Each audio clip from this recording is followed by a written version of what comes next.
یہ سٹوری ایسی دعوت کی جس نے بادشاہت کے خلاف نفرت کو عروج پر پہنچایا، بہت سے ممالک میں انقلاب کا باعث بنی۔ اس دعوت کے لیے صحرا کو منتخب کیا گیا۔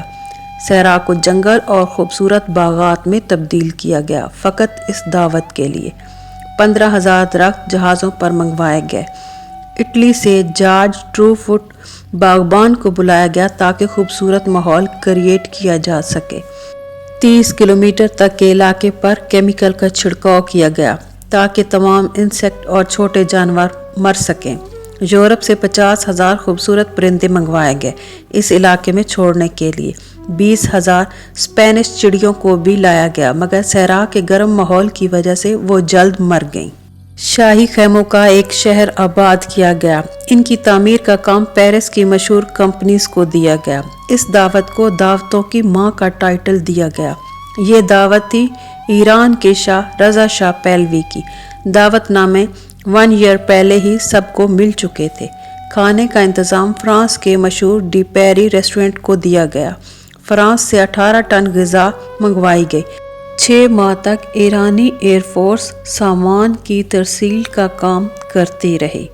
قالین اور پردے اٹلی سے منگوائے گئے۔ چین سے کٹلری کا سامان منگوایا گیا۔ برتنوں پر سونے کے پانی کی کوٹنگ کی گئی تھی۔ یہ تقریب بہت ہی یونیک تھی۔ ایسی دوبارہ صدیوں تک کبھی ممکن نہیں۔ تمام دنیا کے حکمران اور بادشاہ اس تقریب میں مدعو تھے۔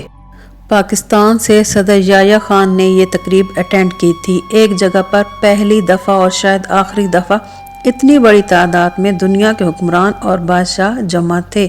نیپال، ڈنمارک، بیلجیم، اردن، ناروے کے بادشاہ تھے۔ عمان کے سلطان تھے۔ جاپان، اٹلی سے پرنس اور پرنسز موجود تھی۔ کوئین الزبتھ نے اپنی جگہ پر پرنسز این اور پرنس فلپ کو بھجوایا تھا۔ مہمانوں کو ایئرپورٹ سے لانے کے لیے 250 بلٹ پروف لیموزین خریدی گئی تھیں۔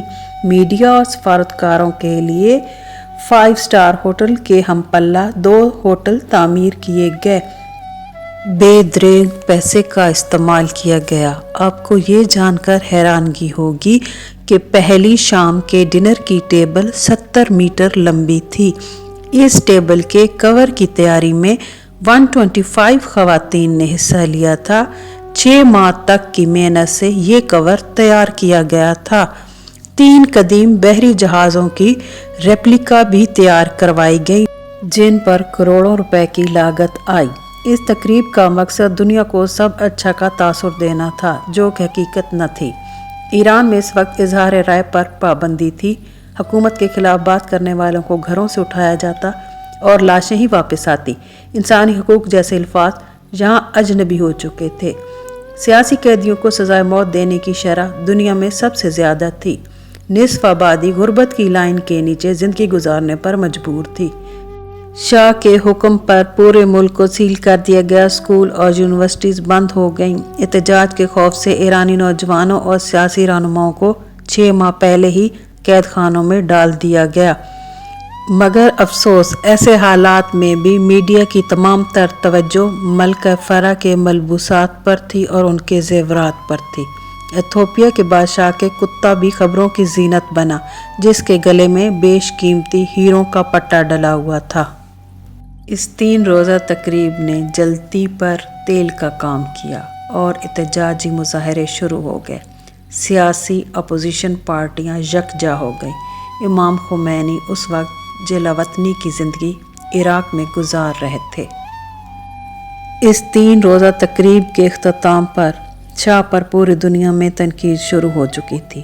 شاہ نے عوام میں اپنی سپورٹ کھو دی تھی۔ احتجاج کا نہ ختم ہونے والا سلسلہ شروع ہو چکا تھا۔ 3 سال بعد شاہ نے اس تقریب کے لیے عوام سے معذرت بھی کی، مگر اب دیر ہو چکی تھی۔